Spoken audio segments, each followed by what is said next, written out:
Hallöchen und herzlich willkommen bei einem weiteren Let's Play Red Dead Redemption 1.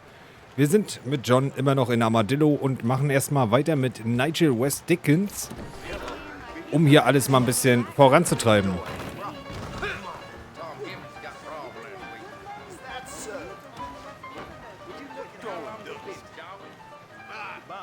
Ja, so müsste es einigermaßen gut sein. Und dann gehen wir mal die Straße runter, direkt rüber zu ihm und rein in die nächste Mission. Wie viel Geld habe ich? 85 $. Kriege ich dafür eigentlich schon irgendwas beim Büchsenmacher? Ich glaube noch nicht, das reicht noch nicht so ganz. So, hier haben wir seine durchgepeitschte Kutsche. NW Dickens. NW Dickens. Der Schwänzlige, da ist er wieder. Du sollst nicht falsch aussagen, außer für Profit. tell you with no uncertainty that miracle cures are no laughing matter. I bid you good day, sir. Oh, Mr. Marston, good to see you. How have you been keeping? I'm well, Mr. Mr. West Dickens. Nigel West Dickens of East Cheap, London, New Waverly, New York, and Armadillo, New Austin. At your service. At my service. At everyone's service. At the service of science, of knowledge, of life. How are your wounds? Much, much better. But then they would be. Would be. I know a cure for all ailments, Mr. Marston. Ah, I'm sure you do. And I'm sure for just $2 an ounce, I could live forever. Oh, but for you, sir, I do a bulk discount rate of $1.95 an ounce, as long as you buy 100 ounces or more. That's a lot of immortality. Give it up, old man. That's Mr. West Dickens to you, boy. Give it up, old man. Listen, Marston, I'm broke, but this stuff is good. It works. I need a healthy young man like you. Come along, let's ride over to my newest customer at Ridgewood, and I'll explain while we go. Okay. Head for Ridgewood Farm, John, and hurry. There are people there in dire need of my tonic. Fahr mit der Kutsche zur Ridgewood Farm. I heard about you, Mr. West Dickens. And I about you, John Marston. Hoodwinking the weak, gullible out of their hard-earned money.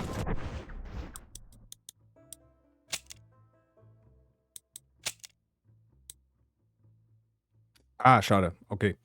Ich dachte, ich kann Audio von den NPCs selber noch ein bisschen höher stellen, also die Dialoglautstärke, aber das war hier keine einzelne Kategorie, leider. My dear boy, it is you who is gullible, if I may be so bold, for heeding such ill-informed You're scuttlebutt. as full of wind as a horse with the collar. I have been blessed with the gift of language, and for that I will not apologize. But West Dickens' racers speak for themselves. My thousands of happy customers attest to that. Those men trying to kill you didn't look so happy. Skepticism is the bastard child of progress, John. Knowledge makes a fool into a doubting Thomas. If my tonic is such a sham, how do you explain the fine battle in which you find me? Last time you saw me, I was knocking at death's door. You should thank the doctor for that. I reckon you were acting it up worse than it was. Act I can, John. A more convincing Othello there has never been. And so shall you, a fair Iago or Cassio make. I don't like the sound of this. Showmanship, John. The flourish, the bow. We are operating in a competitive marketplace. Our product must stand out. And how does this involve me? We're going to use your God-given talents to our advantage. I'm really starting to regret this. I'll drop you off at the outskirts of Ridgewood. That way, it won't look like we came to together. Once I'm set up, saunter nonchalantly into the cloud that is sure to be forming. Eventually, I will call you up to try my tonic. After extolling the virtues, I will have you perform a few feats of wonder to amaze and impress the king. Get back on the road! We'll have nothing left by the time we get to Ridgewood. Such as? Oh, nothing out of the ordinary for a man in your line of work, I assure you. So it is all a sham. No, just a little innocent ballyhoo to grease the wheels of enterprise, that's all.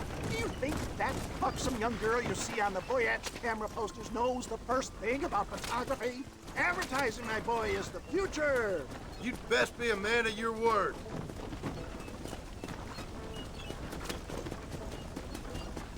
Gut.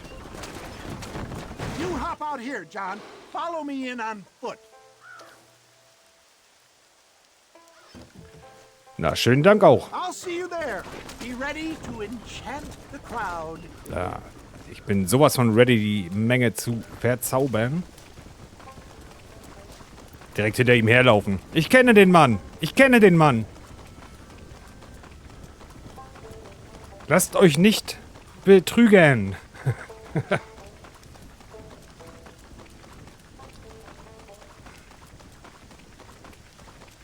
Betrüger in der Stadt. Betrüger in der Stadt. Da, der hier. Das ist direkt sein Opfer. Sir, Sie mit dem Husten. Ich habe das Wundermittel für Sie. Nigel West Dickens Pippi. Jetzt auch für Ihre Kehle. Uäh. Ich will gar nicht wissen, was der da abfüllt. You'll be amazed at what I have to offer you. Oh, I see.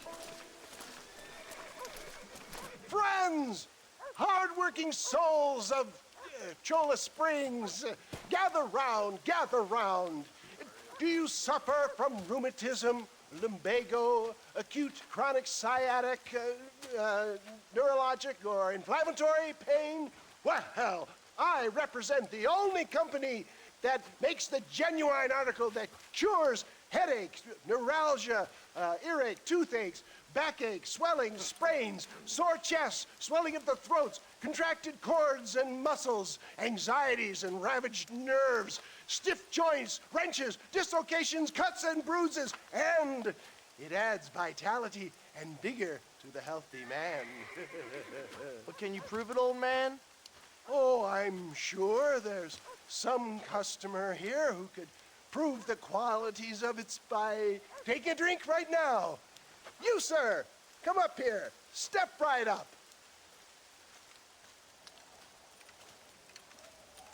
That's the spirit. Ladies and gentlemen, pay close attention.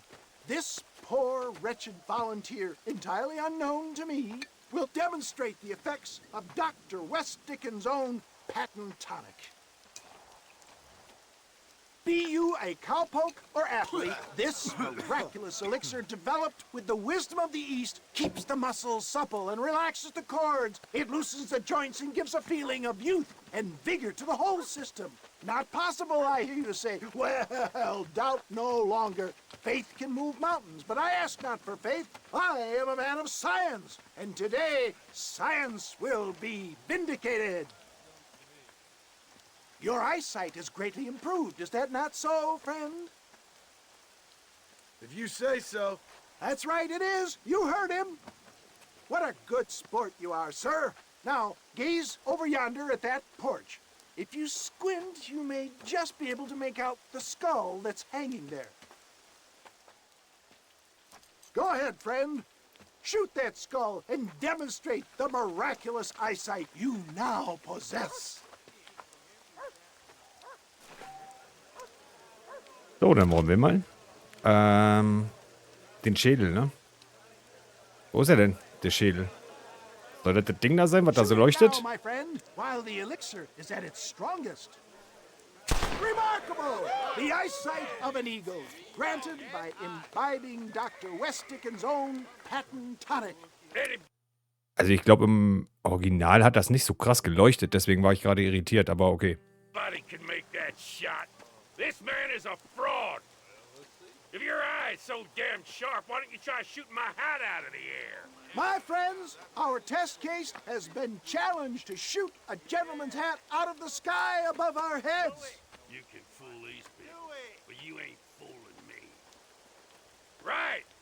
Let's just see how sharp you is with a moving target.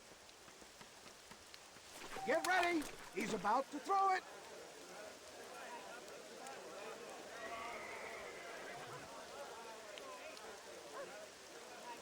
See? That's tonic, is it? Have you ever seen such an eye? Behold the power of the elixir, plucked out of the sky. Hey! Hey! What? You think you can put a hole in a man's hat and just walk away, do you? Hey, it don't work like that around here, mister. Come on! Are you a man or not? A challenge of battle has been offered to our volunteer. Look at him. The tonic is coursing through his veins. You hit my son. Hit me then, God damn it! Just look at the strength the tonic has afforded him.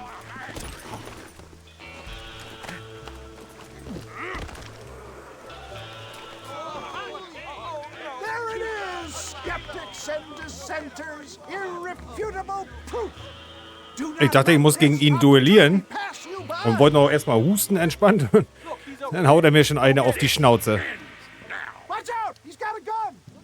Who the hell do you think you are? You ain't leaving here alive.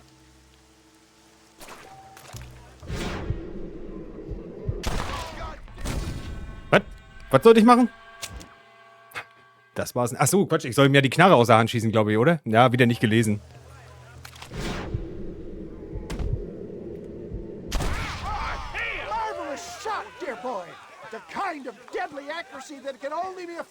Ich konnte nicht widerstehen. Huch!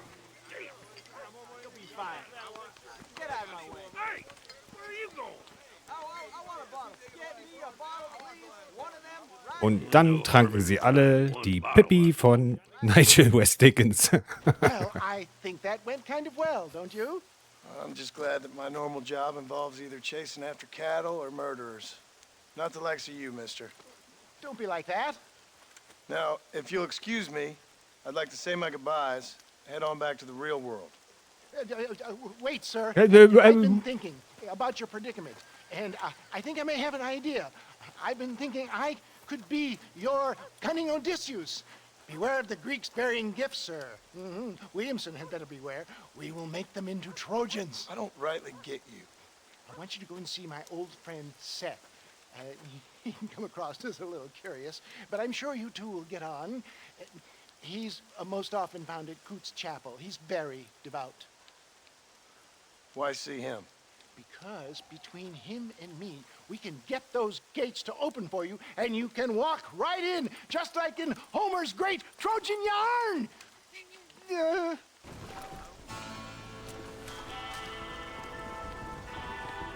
So, hier können wir jetzt Rennen veranstalten. Nee, zureiten. Zureiten. Entschuldigung. Mein Fehler. Wieder nicht gelesen und einfach was gesagt. Oder gemacht. Ja, da habe ich dem Typen erstmal direkt einen kleinen Kopfschuss verpasst. Aus Versehen. Haben wir noch Zeit? Ja, ein bisschen haben wir noch. 14 Minuten ist dann doch ein bisschen zu wenig. Ach komm, wir machen das mal direkt.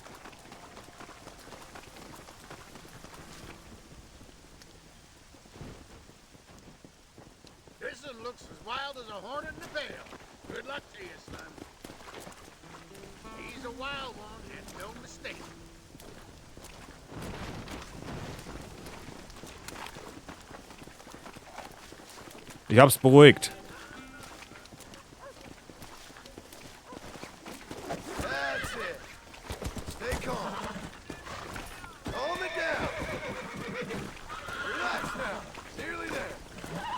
Ey, nicht wieder so eine Postenaktion mit der Kamera hier, das kann ich nicht ab.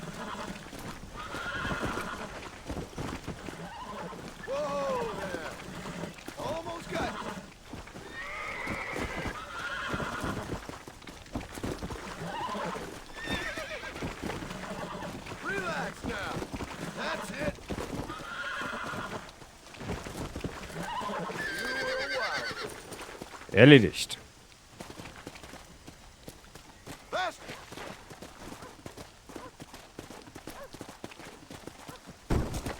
Achso. Dann hätte ich ja auch überall schon längst drüber springen können. Na egal. Ich wollte das noch ordentlich machen, aber egal.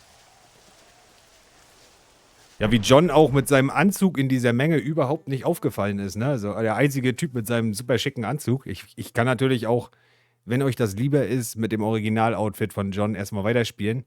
Allerdings werden wir demnächst sowieso, glaube ich, uns dann auch nochmal versuchen, was anderes zu besorgen halt. Und die Outfits dann natürlich auch so von Stück zu Stück, von Zeit zu Zeit, Stück für Stück freischalten, so rum.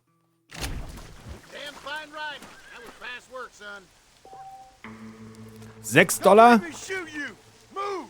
Sorry. Apologies. Direkt nachdem ihr ihm $6 gegeben habt. Bring mich nicht dazu, dich abzuknallen, Mann!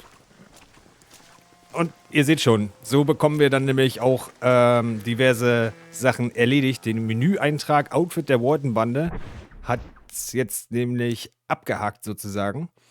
Und das können wir uns auch hier anschauen. Das wäre jetzt hier wieder der Cowboy. Das ist das, was wir anhaben. Und die Warden-Bande, da. Reite ein Pferd auf der Richwood Farm zu, ist erledigt. Durchsuche Solomons Folly. Eliminiere alle Spieler in einem Pokerspiel in Armadillo. Da sehe ich mich.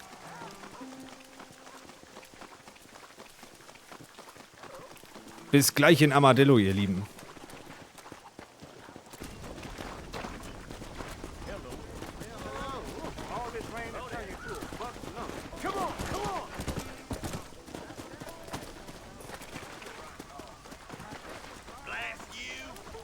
Out of the damn way, mister. Ich habe schon mal den richtigen Anzug an.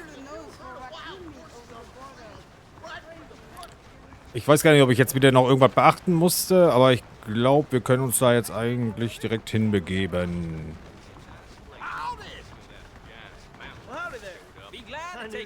Don't see why not. So, dann werden wir mal meine Pokerkünste unter Beweis stellen hier. Ja, Hilfe brauche ich nicht, danke. So, warte mal, wie können wir uns die Karten ansehen, bevor ich was Falsches drücke? So, da habt ihr es auch nochmal. Ein Jack und eine 5 ist Rotze, schmeißen wir weg. Aussteigen. Spiel ich nicht. So, jetzt können wir überspringen, bis ich dran bin. Dann können wir, glaube ich, auch nochmal das Blatt... Naja, gut, nö, da steht nur, dass er gewonnen hat. So, König 5 ist Rotze, kannst du wegschmeißen. Wie viel habe ich? 250 Chips. Letzter Einsatz 6. Pot 9. Nee, also ist König 5 viel zu weit auseinander und dann auch noch nicht suited. Also Kreuz einmal und einmal Pik. Suited wäre dieselbe Farbe. Das heißt, wir schmeißen weg. Und überspringen, bis wir wieder dran sind. Jetzt hat er gewonnen. Ich glaube, letzte Runde war ein anderer, oder? Ja, der mit dem roten Halstuch da, glaube ich, hat letzte Runde gewonnen. So, was haben wir hier? Bobby 10. Ist zumindest schon mal 2 Blätter, die nebeneinander liegen. Können wir eine Straße treffen, wenn wir wollen. Ist zwar immer noch nicht suited, aber wir gehen mal mit. Oder? Ach ne, der Pot ist 102 und der Einsatz ist bereits... Oh, das ist heftig. Na gut, komm. I'll call that. Nochmal erhöht? Herbert Moon, dieser Arsch, Alter. 134? Oh, meine Pokerkünste werden ja gleich unter... wirklich, ich gehe auch in die eine Runde, wo so übelst geraced wird. Vor dem Flop auch vor allen Dingen. Ist immer ganz mies. Nehme ich mal an, einer hat einen Pocket Pair auf der Hand. Vielleicht 2 Asse oder 2 Könige. Wir probieren es mal aus. Wir haben ja nur $25 investiert. Das ist ja nicht mein gesamtes Geld, was ich verliere, sondern nur maximal $25. Wow, you're real sure of something. Na supi. Gut, dann können wir das abkürzen. Dann ist der Part wenigstens nicht so extra lang. Also, all in. What the hell? Mal sehen, ob wir Glück haben. Na, das sieht schon mal nicht so gut aus. Also Straße können wir auch nicht mehr treffen. Ja, überspringen. Ich bin dran. Danke, ich habe keine Chips mehr. Nö, also wenn jetzt kein Bube kommt und das dann das höchste Pärchen wäre, dann haben wir schlechte Karten. Wir haben so richtig schlechte Karten. Wir haben nix. Die 5. und letzte Karte wird River genannt. Ach nee. Er ist all in mit Ass König. Ich habe 10 Bube. Er hat auch nur High Card, aber er hat wenigstens ein Pärchen 6. Alle haben eine 6 und die haben mit High Card. Aber ich krieg nix, oder? Die spielen doch trotzdem mit High Card, oder nicht? Kriege ich jetzt den gesplitteten Einsatz auch mit zurück? Nee, ich wollte gerade sagen, die beiden gewinnen, weil sie beide einen Ass haben. Die haben zwar auch nichts getroffen, aber die haben wenigstens die höchste Karte. Und ich hab nix. Und so funktioniert Poker in diesem Spiel. Und irgendwann werden wir das dann auch mal gewinnen. Und ich fasse das dann vielleicht in einem kurzen Ding zusammen, aber da geht es ja wie gesagt auch nur ums Outfit. Habt ihr mal gesehen jetzt? Und ich hab's schön verbaselt mit einem All-In. Eine Runde mitgespielt, gleich alles auf den Kopf gekloppt. Auf den Schrecken brauche ich erstmal einen Drink. Und ich verabschiede mich von euch. Ich hoffe, ihr hattet Spaß mit dem Part. Seid beim nächsten gerne dabei. Und ich sage ciao, ciao mit Kyros TV.